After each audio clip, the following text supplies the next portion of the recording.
سکھ کو میسر نہیں، چلتے پھرتے ہی نصرانی کو میسر نہیں، چلتے پھرتے یہودی کو میسر نہیں، وہ زندگی صرف مسلمان کو میسر ہے، اور وہ اتنی عظیم زندگی ہے اس پہ موت حملہ آور نہیں ہوتی، وہ زندگی موت کے بعد بھی برقرار رہتی ہے۔ یہ قرآن کہتا ہے۔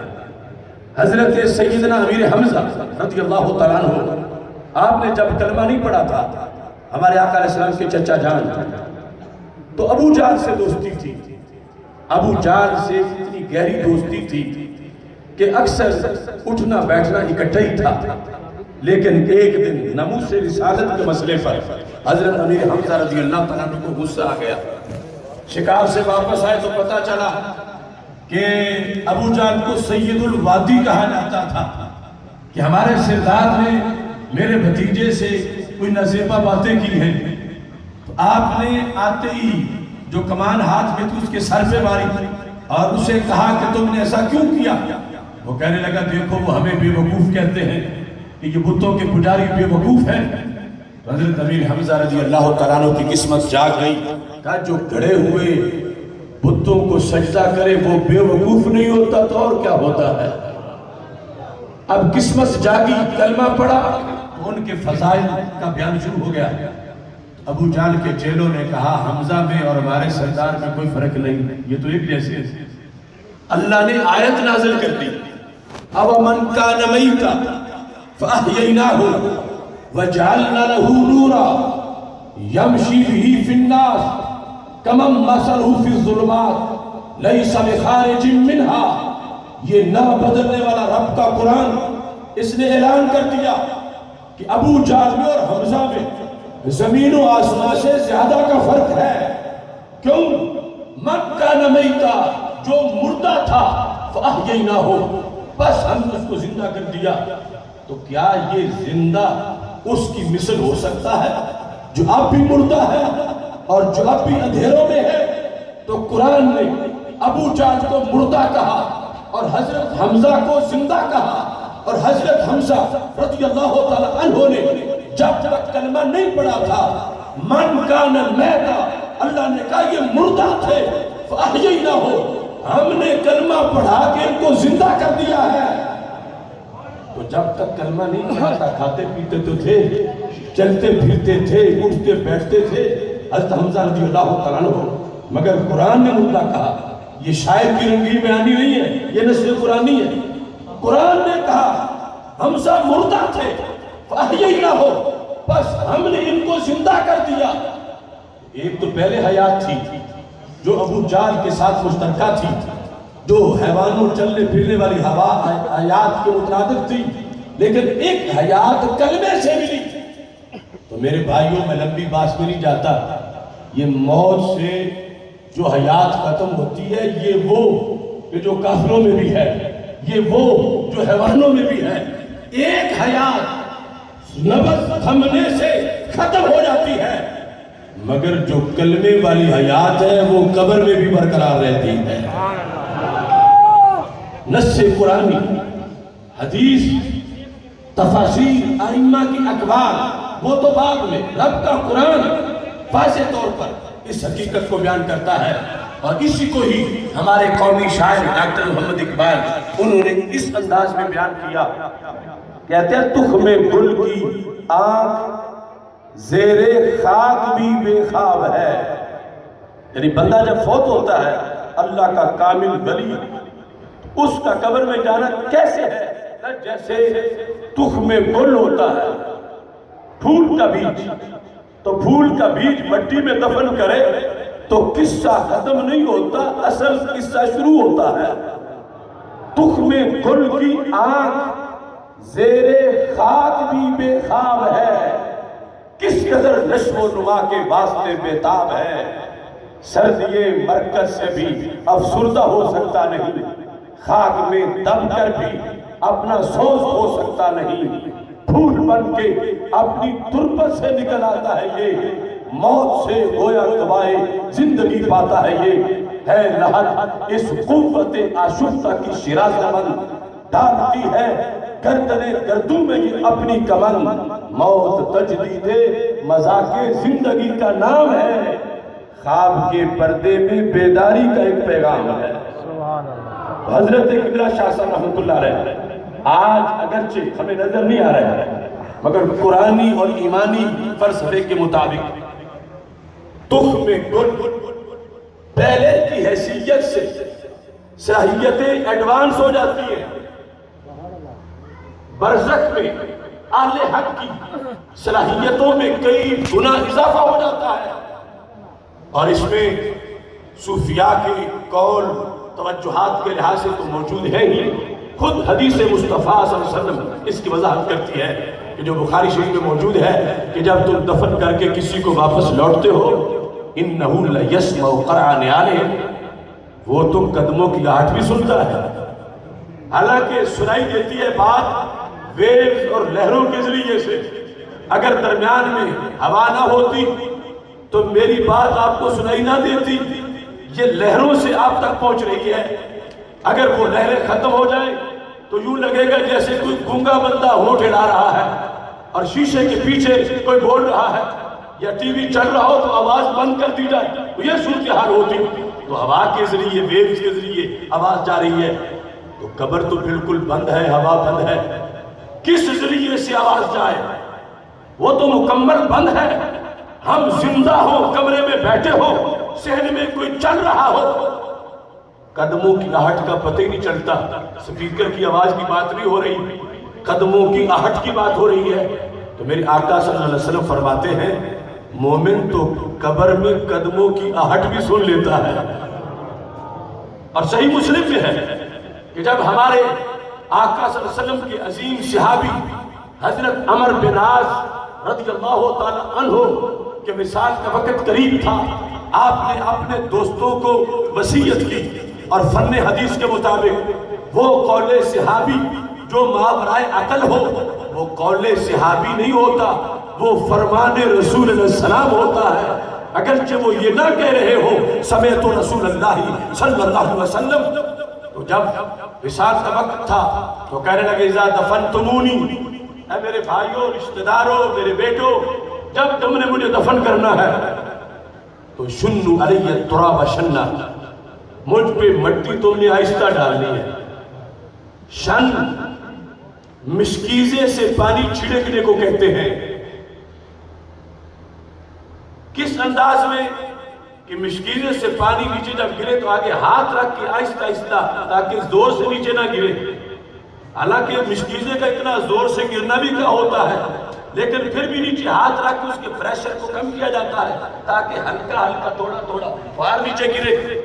تو فرمایا جب تم نے میری قبر پہ مٹی ڈالنی ہے تو باریک باریک مٹی آہستہ آہستہ ڈالنی ہے، موٹے موٹے ڈھیلے نہیں اٹھا کے پھینکنے، زور سے آہستہ آہستہ مٹی ڈالنی ہے۔ تو سوال پیدا ہو رہا تھا کہ تمہارے جسم سے جان نکل چکی ہوگی اور اوپر قبر کی چھت ڈالی جا چکی ہوگی اور اوپر پھر مٹی ڈالی جا رہی ہوگی، تو پھر تمہیں اس میں کیا حرج ہے؟ کوئی زور سے ڈالے یا آہستہ ڈالے؟ بات میں ملنگوں کی نہیں کر رہا یا توہم پرستوں کی نہیں کر رہا، بات میں صفہ کے فارغ التحصیل صحابہ کی کر رہا ہوں۔ آج لوگ کہنے لگے یہ قبروں والے بت ہیں، تو میں کہتا ہوں جو یہ کہے اس نے دین پڑھا تو کیا، شاید سونگا بھی نہیں، اس واسطے کہ دین میں تو قبر والے کی اتنے ادراک ان کا ذکر ہے، بت سن نہیں سکتا اور قبر والا کیا کچھ کر سکتا ہے۔ اس پر میں یہ بیان کر رہا ہوں صحیح مسلم سے کہ کہا مٹی آہستہ ڈالنا، زور سے نہ ڈالنا، اور یہ سب کچھ ہے تو فکر رضا میں ہے، یہ سب کچھ ہے تو فکر گنج بخش میں ہے، یہ سب کچھ ہے تو فکر بابا فرید میں ہے، یہ سب کچھ ہے تو پیغام غریب نواز میں ہے۔ دوسروں نے تو بلڈوزر چڑھا دیے قبروں پر، انہیں کیا خبر کہ مقام قبر کیا ہے۔ میرے آقا صلی اللہ علیہ وسلم نے جب دیکھا کہ ایک شخص کونی قبر پہ رکھ کے بیٹھا ہے، اوپر چڑھ کے نہیں بیٹھا، صرف کونی لگا کے بیٹھا ہے، فرمایا ہاتھ پیچھے کرو، لا تؤذی صاحب القبر، قبر مالک کو اذیت مت دو۔ میں صرف زندوں کا ہی رسول نہیں، میں قبر والوں کا بھی رسول ہوں، مستدرک للحاکم سند صحیح سے یہ حدیث موجود ہے. آپ کا مٹیاں اس طرح ڈالنا چونکہ مجھے پتہ چل رہا ہوگا جب کوئی بھی برداشت نہیں پیغمبر سے کہ کسی قبر والے کی قبر پہ کوئی رکھے تو تم سمجھو کہ پھر مزاج کتنا حساس ہے قبر والے کا. کہنے لگے جب دفن کر لو تو بھاگ نہیں جانا. ثم اقیموا حول قبری، میری قبر کے ارد گرد دائرہ بنا کے کھڑے ہو جانا ہے.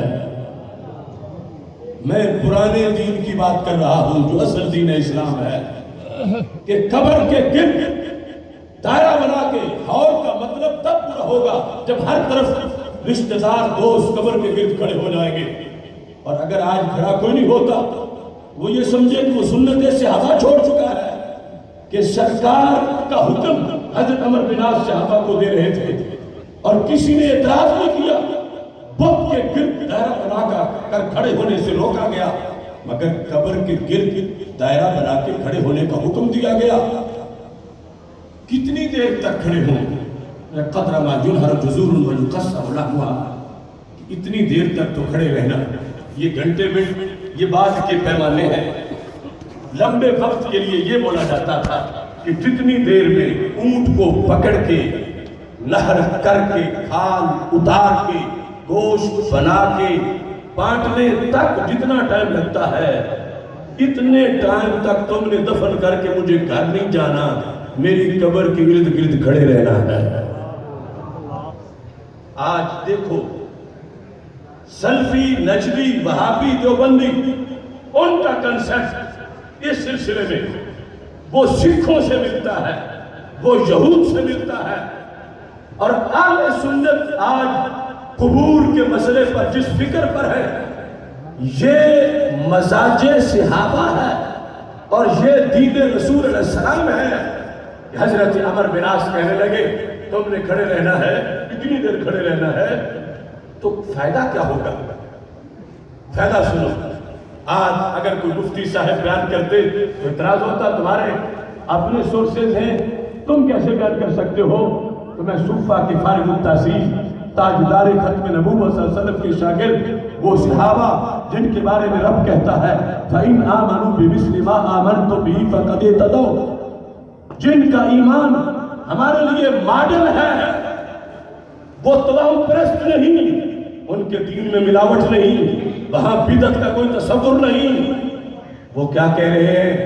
کھڑے رہنا کھڑے رہنا کھڑے رہنا حتی استأنس بکم، یہاں تک کہ تمہیں دیکھ دیکھ کے قبر میں میرا دل لگ جائے. حتی، یہ وہی حتی ہے جو تم نے کہنا ہے کہ ہم کب سے جلسے میں بیٹھے انتظار کرتے کرتے ڈاکٹر صاحب کا حتی کی اثر ہو گئی. یہ وہی حتی ہے. حتی استأنس بکم، استأنس انس سے بنا ہے. یہ ہماری بولی پنجابی اردو ان میں 80-90% کوئی عربی کے لفظ ہے.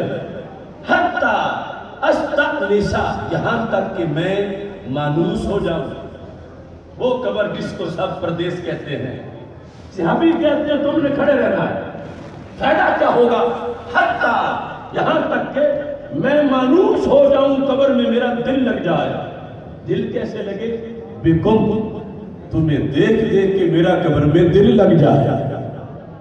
حتی استأنس بکم، تمہاری وجہ سے میرا قبر میں دل لگ جائے.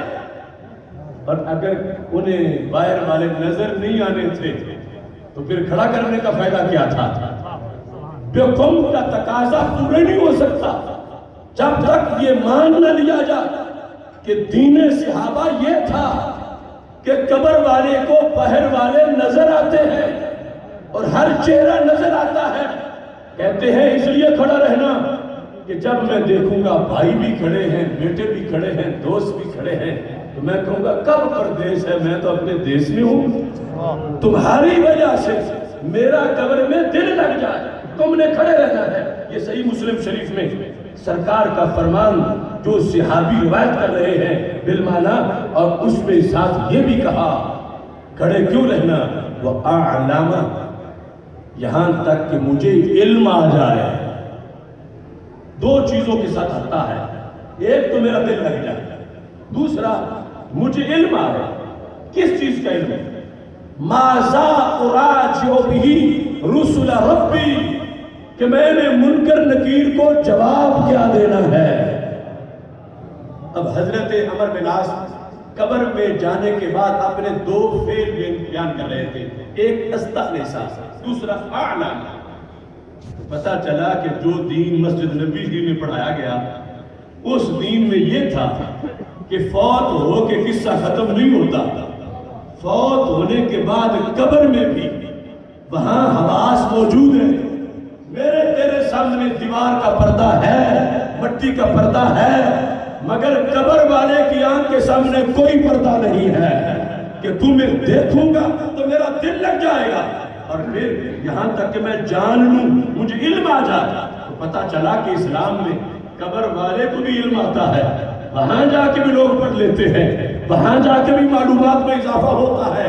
اعلم، میں جان لوں، ماذا اراجع بہ رسل ربی، کہ منکر نکیر کو میں نے جواب کب دینا ہے۔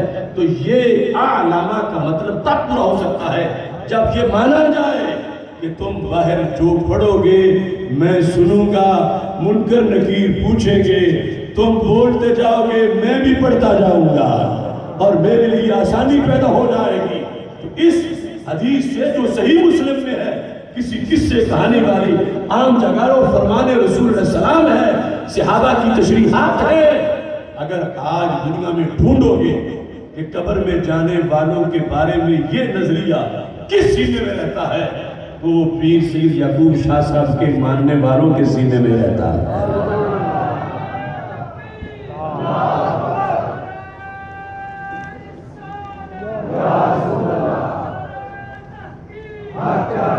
تو بدعتی ہم نہیں، بگڑے ہم نہیں، پھسلے ہم نہیں، بھٹکے ہم نہیں۔ دنیا نے اپنے آپ کو بدلا گھڑی گھڑی، ایک ہم اہل عشق ہیں جہاں تک ہوئی رہے۔ آج بھی اہل قبور کے بارے میں ہمارا نظریہ تو وہی ہے جو صحابہ کرام رضی اللہ تعالیٰ عنہم کا نظریہ تھا کہ اندر والا باہر دیکھ سکتا ہے، باہر والوں کی بات عام بندہ، نبی تو نبی رہے، عام مومن بھی وہ سن سکتا ہے کہ کیا پڑھا جا رہا ہے۔ اور اس میں بطور خاص مزید وضاحت کتاب الروح کے اندر ابن قیم نے بھی اس حدیث کو لکھا، اور درجنوں ماخذ میں وہ حدیث موجود ہے، اور وہ ہم سب کے لیے ضروری ہے۔ آج اس میں عمل ترک ہو چکا۔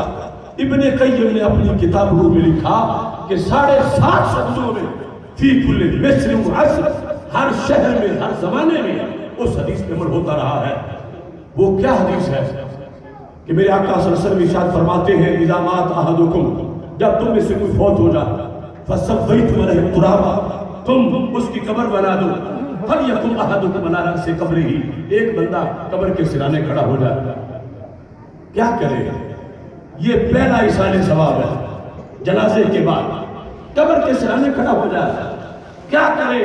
قبر والے کو آواز دے، قبر والے کو بلائے، اور بلائے کس کے ساتھ؟ یا کے ساتھ۔ اب وہی بلا سکیں گے جو یا غوث کہتے ہیں، یا علی کہتے ہیں، یا رسول اللہ صلی اللہ علیہ وسلم کہتے ہیں، اور جن کے دین میں اللہ کے رسول علیہ السلام کو یا سے نہ پکارا جا سکتا ہو، کیرا والا سیدہ کے کسی جاٹ کو کیسا پکارا جا سکے گا؟ جبکہ سرکار نے تو قیامت تک عرب و عجم کو یہ دین دیا کہ ضروری نہیں کہ غوث کو تو فوت ہو تو یہ کرو۔ ہر مومن جب فوت ہو جائے اس کے لیے کیا بندوبست کرو؟ جنازے کے بعد، تدفین کے بعد کھڑے ہو جاؤ، اس کو یا سے پکارو۔ اب پتہ چلے گا اس حدیث میں عمل وہی کر سکے گا جو مسلک علیہ سنت ہوگا۔ پھر ان صدیوں میں جب کوئی ملاوٹ نہیں تھی تو دین ہمارا ہی اس وقت تھا۔ ملاوٹ تو بعد میں ہوئی ہے۔ ابن قیم ابن تیمیہ کے شاگرد نے کہا اس حدیث کی سند پر کوئی اعتراض نہ کرے۔ کیوں؟ اگر کچی بات ہوتی تو سیاقہ کیوں کرتے، تعبیر کیوں کرتے، تب تعبیر کیوں کرتے، تیسری، چوتھی، پانچویں، چھٹی صدی والے مسلمان اس پر عمل کیوں کرتے؟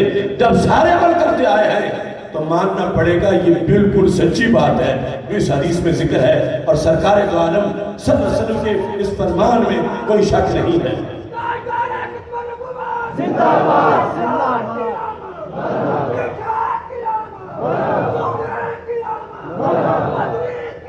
دیکھیے ٹائم مختصر ہے، میں بات مکمل کروں گا۔ سرکار دو عالم صلی اللہ علیہ وسلم نے فرمایا اسے بلاؤ اور اس کی امی کا بھی ساتھ نام لو، یا فلان ابن فلانتا، اے فلان فلان کے بیٹے، فلان کے بیٹے۔ میرا آقا علیہ السلام فرماتے ہیں جب تم بلاؤ گے یسمع ولا یجیب، سنے گا مگر جواب نہیں دے گا۔ اب یہ لائن ملائی جا رہی ہے، پھر دوبارہ کہو یا فلان ابن فلانتا، فرمایا یستوی جالسا، اب قبر میں سیدھا ہو کے بیٹھ جائے گا۔ تیسری بار کہو یا فلان ابن فلانتا، اے فلان فلان عورت کے بیٹے۔ سرکار فرماتے ہیں اب بول پڑے گا ارشدنی رحمک اللہ، خدا تجھ پہ رحم کرے، بتا کیا بتانا چاہتا ہے۔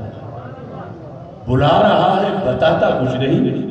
لوگ کہتے ہیں قبر والے کچھ نہیں دیتے، حدیث کہتی ہے تو قبر والے بھی تو دعا دیتے ہیں۔ ارشدنی رحمک اللہ، خدا تجھ پہ رحم کرے، میری رہنمائی کر، کیا رہنمائی کرنا چاہتا ہے؟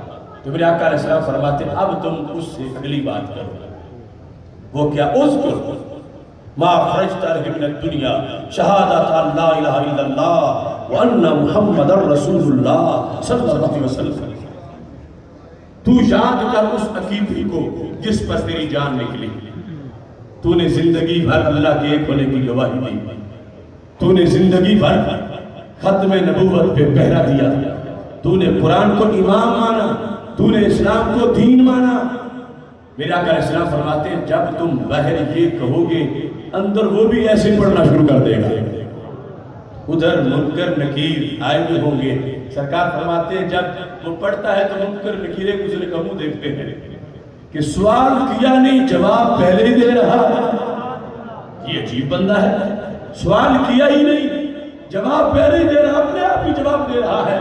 تو میرے آقا علیہ السلام فرماتے ہیں رب ذوالجلال فرماتا اس سے پوچھنے کی ضرورت نہیں، بس یہ پاس ہو گیا ہے، اس کی قبر میں جنت کا دروازہ کھول دو۔ یہ حدیث جس کے بارے میں ابن تیمیہ کے شاگرد ابن قیم نے کہا اس کی سند پر کوئی اعتراض نہ کرے، یہ پکی حدیث ہے بالکل۔ یہاں یہ پتا چلا کہ فوت ہونے والے کی صلاحیتیں زندوں سے تیز ہو جاتی ہیں۔ اب یہ جملہ جو ہے جو سرکار نے فرمایا ہے کہ اس سے بات کرو، کیا؟ اذکر ما خرجت له من الدنیا شہادت ان لا الہ الا اللہ، اذکر۔ اب آپ میں سے جو حضرات عربی گرامر جانتے ہیں، صرف و نحو کو پڑھا ہے، اب تم زندہ بیٹھے ہو، اذکر میں کہوں گا تو انہیں تو ترجمے کا پتہ چل جائے گا، اور جس نے عربی نہیں پڑھی ہوئی اسے کوئی پتہ نہیں چلے گا کہ اذکر کہہ کے میں کیا کہہ رہا ہوں کہ بیٹھ جاؤ، اٹھ جاؤ، چلے جاؤ، کھا لو، پی لو، اسے پتہ ہی نہیں کہ اذکر ہوتا کیا ہے۔ آج تم اس ظاہری حیات میں بیٹھے ہو، یہ عربی جملہ اذکر ما خرجت علیہ من الدنیا، اس کا تمہیں پتہ ہی نہیں چل رہا کہ میں کیا بول رہا ہوں۔ اللہ تمہیں لمبی عمر دے، لیکن جب وصال ہو اور قبر میں پہنچو اور سرکار کے حکم کے مطابق وہ سرانے کھڑا ہو جائے اور 3 بار بلا کر جب یہ آواز دے تو سب کو ہی ترجمے کا پتہ چل جائے گا۔ یعنی وہاں پہنچتے ہی مومن عربی میڈیم ہو جاتا ہے۔ حالانکہ ایک دن بھی یہاں کیرا والا سیدہ درس میں نہیں آیا تھا، ایک کسی دارالعلوم میں نہیں گیا تھا، فوت ہوتے ہی فرشتے اس سے عربی میں گفتگو کرتے، وہ عربی میں ہی جواب دیتا ہے۔ تو کہاں گی وہ سوچ ہندوؤں سکھوں والی جو کہتے ہیں کہ قبر والے بت ہیں؟ میں کہتا ہوں قبر والے تو کئی لحاظ سے زندوں سے زیادہ فاسٹ ہیں اور زیادہ صلاحیتیں ہیں۔ عربی خود بخود آ گئی اور سرکار دو عالم نور مجسم شفیع معظم صلی اللہ علیہ وسلم کے دین نے یہ واضح کر دیا کہ یہ حیات کا جو سلسلہ ختم ہوا، دوسری طرف یہ حصی بھی لوٹائی جاتی ہے۔ تو آج روح فی جسدہ، روح اس کے جسم میں لوٹائی جاتی ہے، تب جا کے سوالات کے جوابات کا مرحلہ شروع ہوتا ہے۔ جب یہاں تک بات پہنچی تو صحابہ کرام رضی اللہ تعالیٰ نے پوچھا یا رسول اللہ صلی اللہ علیہ وسلم، بات تو بڑی ہی مفید ہے، لیکن آپ نے جو شرط لگائی ہے اس میں ہمیں کچھ وضاحت چاہیے. یہ محسن ہے ہمارے، اگر یہ نہ پوچھتے تو آج ہمارے پاس تو کوئی جواب نہیں تھا. اور بات بڑی اہم ہے.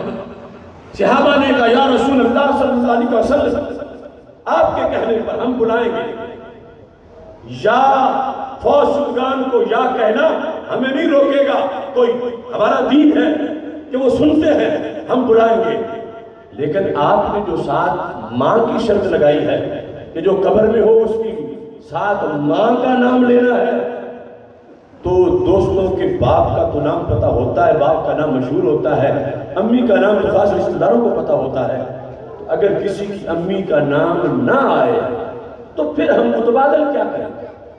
یعنی ایک یہ بھی تھا کہ پھر یہ کام ہی نہ کرو، دوسرا یہ کہ اس کے گھر جاؤ پوچھ کے آؤ، اور اگر کہیں دور شہر ہے تو اگلے ہفتے آ کے یہ بات کر لو. صحابہ نے یہ اجازت چاہی تو میرے آقا علیہ السلام نے فرمایا نہیں، نہ اگلے دن، نہ اگلے ہفتے، نہ گھنٹے کے بعد، نہ 2 گھنٹے کے بعد، ابھی ابھی میں رحمت ہوں سارے جہانوں کی.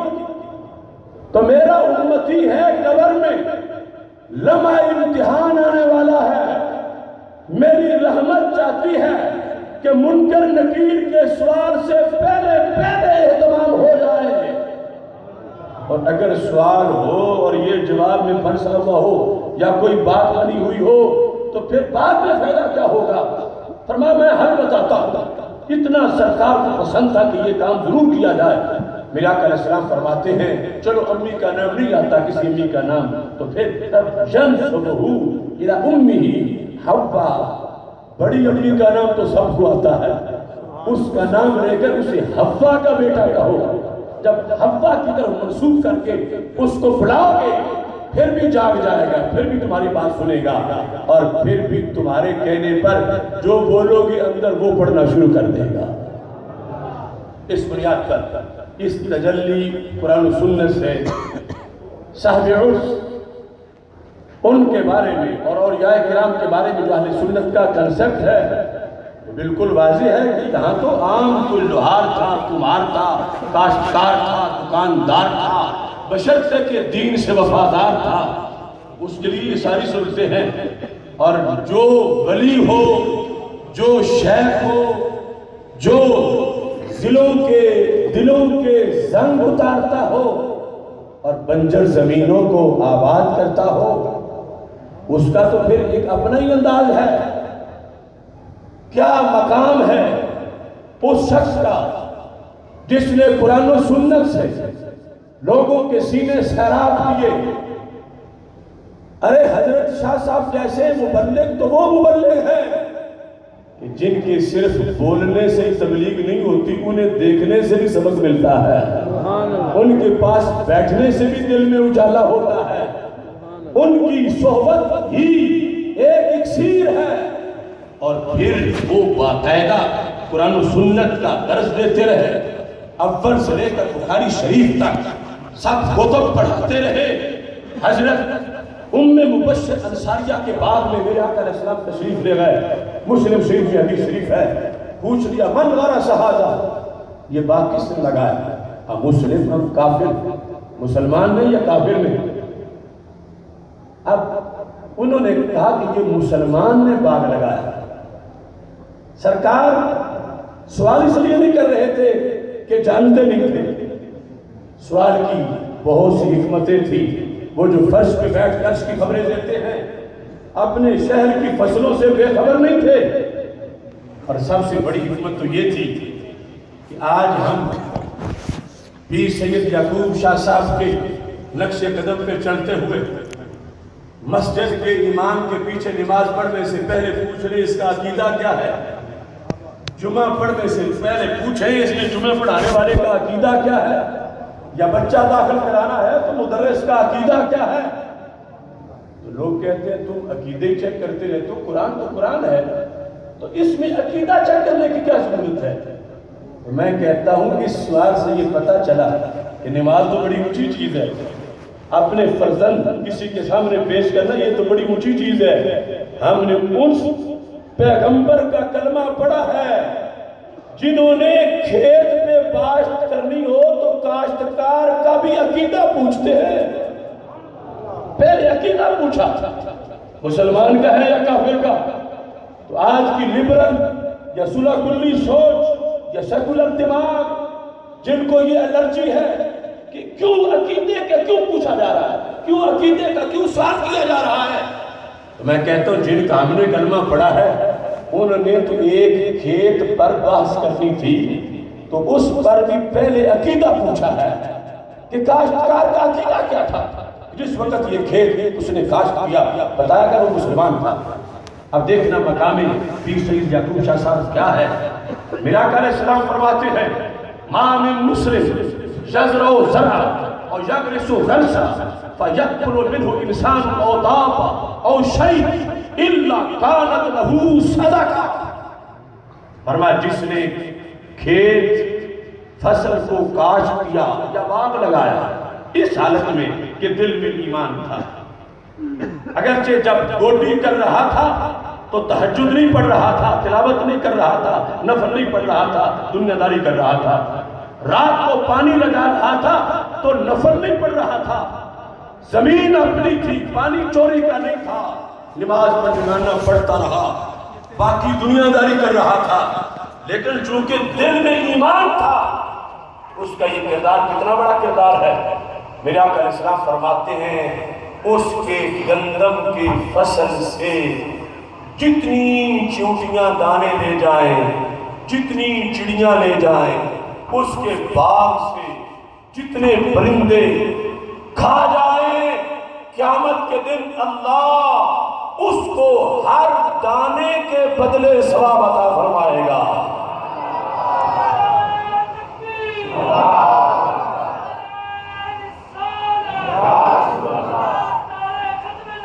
یہ دیکھو نظام مصطفیٰ صلی اللہ علیہ وسلم کی برکات کیا ہے. صرف سجدہ, نماز, روزہ, حج, زکات وہاں ہی نہیں, کھیتوں میں بھی. چونکہ میرے آقا علیہ السلام نے فرمایا اطلبوا الرزق تحت خبایا الارض, اے میری امت مٹی کے پردوں کے نیچے سے رزق تلاش کرو. اس حدیث کی مجھ سے تو عمل نہیں ہو رہا. کسان تو روزانہ کر رہا ہے, جب ہل چلاتا ہے, بیج بیجتا ہے, فصل پکتی ہے تو مٹی کے پردوں کے نیچے سے رزق کو نکالتا ہے.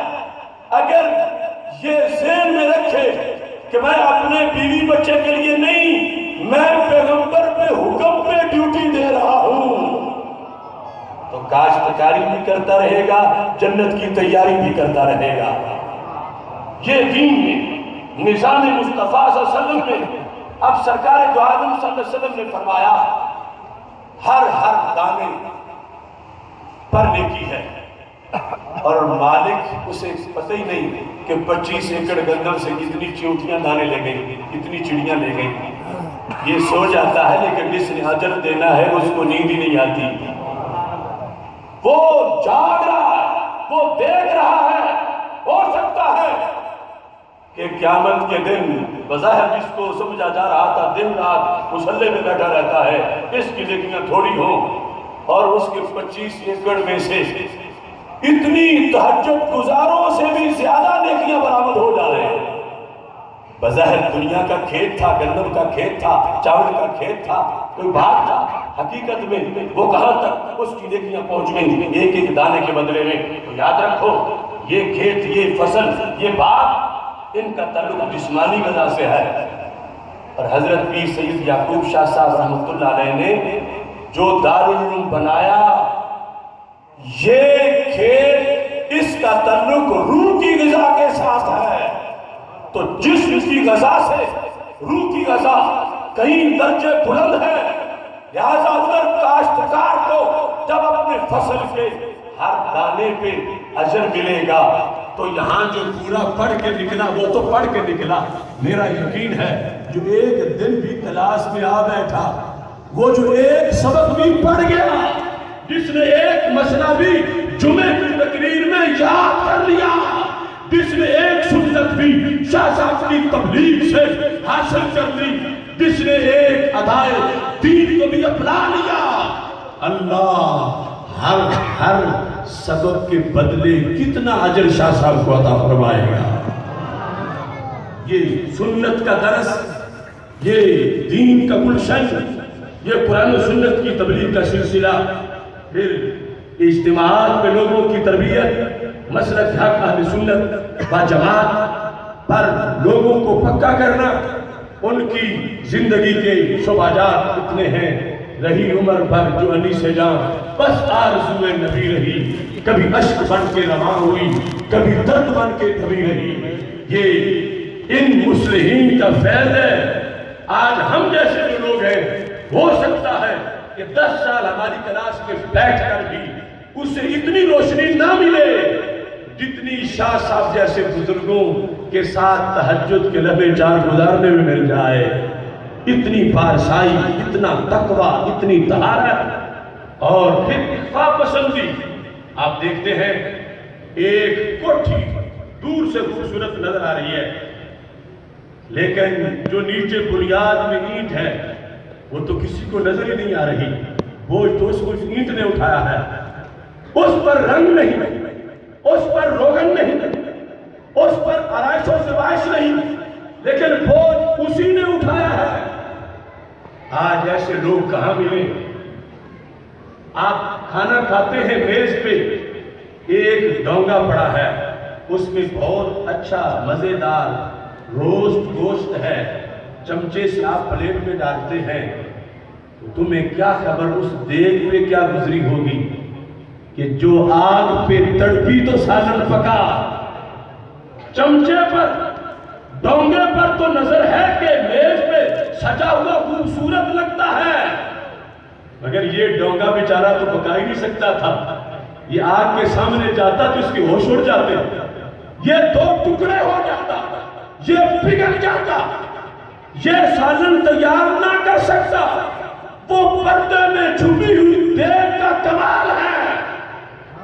آگ برداشت کر کر کے جس کی صورتحال کیا ہو گئی ہے، لیکن سالن تیار کر کے ڈونگوں میں ڈال دیا ہے۔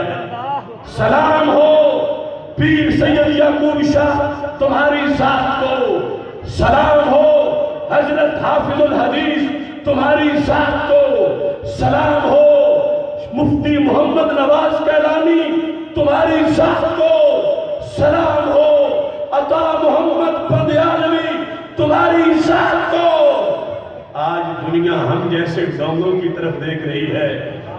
کردار تو اس کا ہے جس نے آگ کا سامنا کیا تھا تو کھانا تیار کیا تھا۔ آج جنگلوں کو سلام کرنے والے اس اینٹ کی طرف توجہ کریں کہ جس پر یہ آج کے مستقبل کی، آج کے حال کی یہ بلڈنگ قائم ہے۔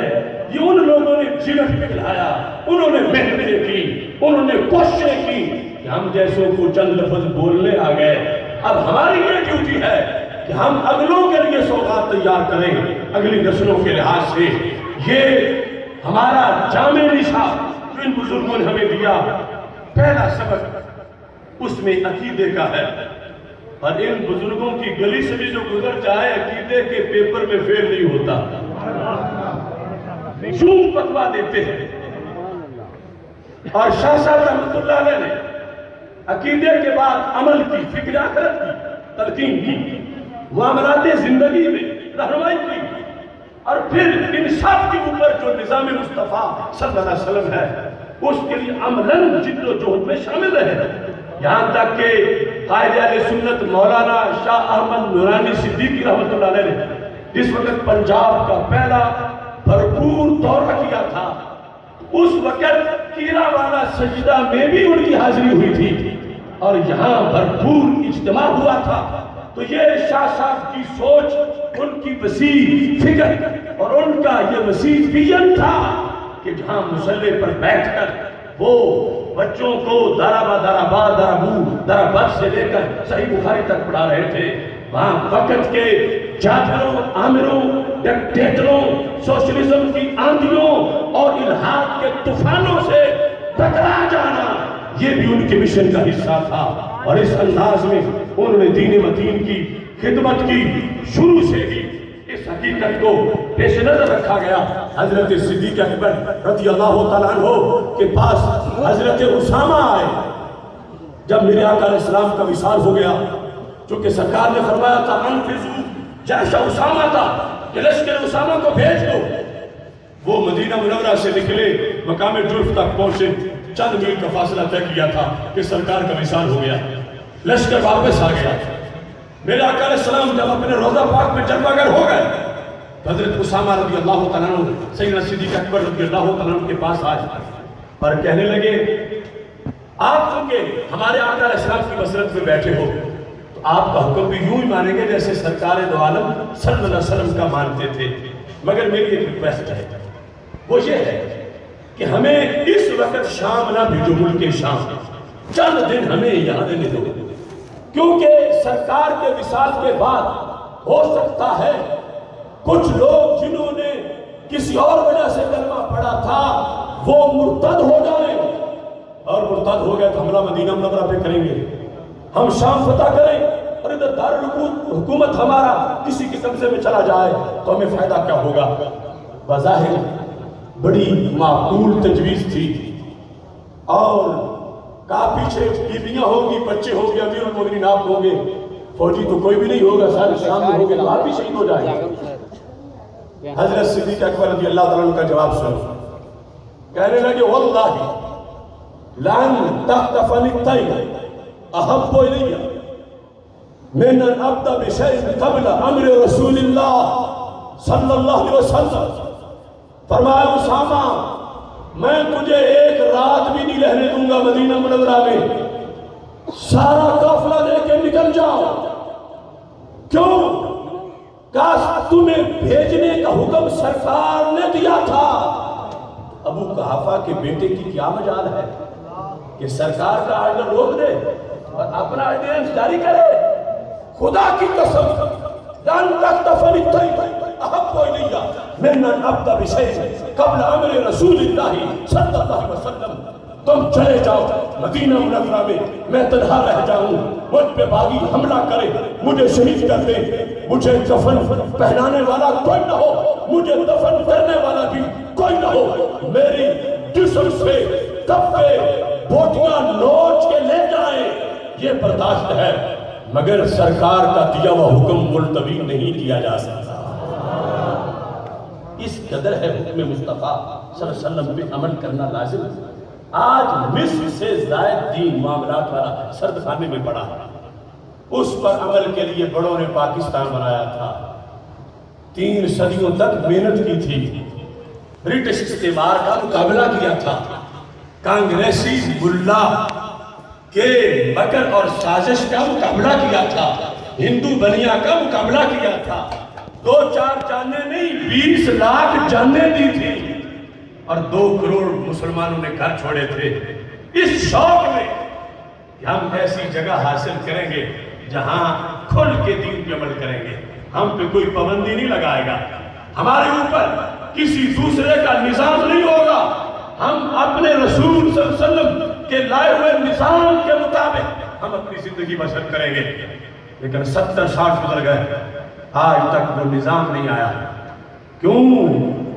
ملکوں کی لسٹ میں پاکستان ملک ہی نہیں، گویا کہ ایک مسجد ہے کہ جو کلمے کی بیس پہ بنی، 20 لاکھ شہیدوں کی جانیں اس کی بنیادوں میں ہیں، آج تک جماعت نہیں ہوئی نظام مصطفیٰ صلی اللہ علیہ وسلم کی، کیونکہ جب بھی امام چننے کا وقت آیا تو امام چننے کے لیے یہ نہ دیکھا گیا کہ پڑھا ہوا دین کتنا ہے، کس انداز میں خلوص ہے، کتنا مدینہ منورہ کا گدا ہے، کس قدر غلام رسول علیہ السلام ہے، کچھ اور چیزیں دیکھی جاتی رہی، نتیجہ یہ نکلا جنہیں سورہ اخلاص نہ آتی تھی انہیں امام بھرتی کیا گیا، جو انگریز کے پھوٹ چاٹتے تھے انہیں امام لگایا گیا اس مسجد میں، زانی، بدکار، چور، لٹیرا، ڈاکو،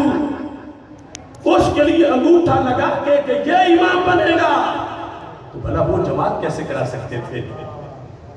اب اٹھو ایک بار، چنو کوئی امام اس مسجد کا شہیدوں کی روح بلا رہی ہے، قائدین آزادی کی روحیں تڑپ رہی ہیں۔ ہم نے مسجد بنائی تھی، یہ کون پیچھے آ گئے ہیں کہ اس مسجد کا تقدس نہیں دیکھا جا رہا؟ جہاں مسجد نہ ہو لوگ پوچھتے ہیں کہ مسجد بنانے جتنے نہیں، اور بنی ہوئی ہو اور اردو بول رہے ہو تو پھر زیادہ پوچھتے ہیں کہ کتنے نااہل بڑے مسجد بنا گئے ہیں، یہ اس کو آباد نہیں کر سکتے۔ تو پاکستان کی مسجد میں نظام مصطفیٰ صلی اللہ علیہ وسلم کی اذان یہ دینا، جماعت کرانا، یہ ہمارا ایک فریضہ ہے۔ ہم پہ مسلط ہے امریکہ کے غلام۔ امریکہ کو ہماری نماز برداشت ہے اگرچہ پسند نہیں، روزہ برداشت ہے، حج برداشت ہے، زکوٰۃ برداشت ہے، تہجد برداشت ہے، مگر نظام مصطفیٰ صلی اللہ علیہ وسلم یہ برداشت نہیں۔ وہ کہتا ہے there is no idol but my idol and my idol is new world order۔ وہ کہتا ہے پوری دنیا پہ راج میرا چلے گا، نظام میرا چلے گا، مسلمانوں مدرسہ میں رہو، مسجد میں رہو، دکان میں رہو، کھیت میں رہو، مگر اوپر نظام میرا ہوگا، راج میرا ہوگا۔ ہم 7 اپریل کو لاہور میں اکٹھے ہو کر امریکہ کو بتانا چاہتے ہیں کہ امریکہ راج تیرا نہیں ہوگا، راج تاجدار مدینہ کا ہوگا۔ نعرہ تکبیر، نعرہ رسالت، نعرہ تحقیق، تاجدار ختم نبوت۔ میرے آقا علیہ السلام کا یہ فرمان سنو، وَاعْلَمُوا أَنَّ الْأَرْضَ لِلَّهِ وَلِرَسُولِهِ۔ فرمایا 4 مرلے نہیں، 4 کنال نہیں، 4 ایکڑ نہیں، 4 ملک نہیں، نہ میری ساری زمین ہے، شرق و غرب، شمال و جنوب، عرب و عجم۔ اے بادشاہ ہو، جہاں تم تخت جما کے بیٹھے ہو یہ زمین تمہاری نہیں، میرے آنے سے تمہارے تخت الٹ چکے ہیں۔ کسی کو ملک نہیں لکھا خط میں کہ آپ وہی حکمران بنے گا جس کو مدینے کے تاجدار مہر لگا کے حکمران بنائے۔ وَاعْلَمُوا أَنَّ الْأَرْضَ لِلَّهِ وَلِرَسُولِهِ، ساری زمین اللہ کی ہے اور اللہ کے رسول علیہ السلام کی ہے، کیونکہ محبوب و محب میں نہیں میرا تیرا ہے۔ اب اس زمین پر اللہ کا نظام، رسول اللہ صلی اللہ علیہ وسلم کا نظام، اس مشن کے لیے دن رات ہم پیغام دے رہے ہیں، اور اسی کے لیے انشاءاللہ 7 اپریل کو ریفرینڈم ہوگا امریکہ کے خلاف۔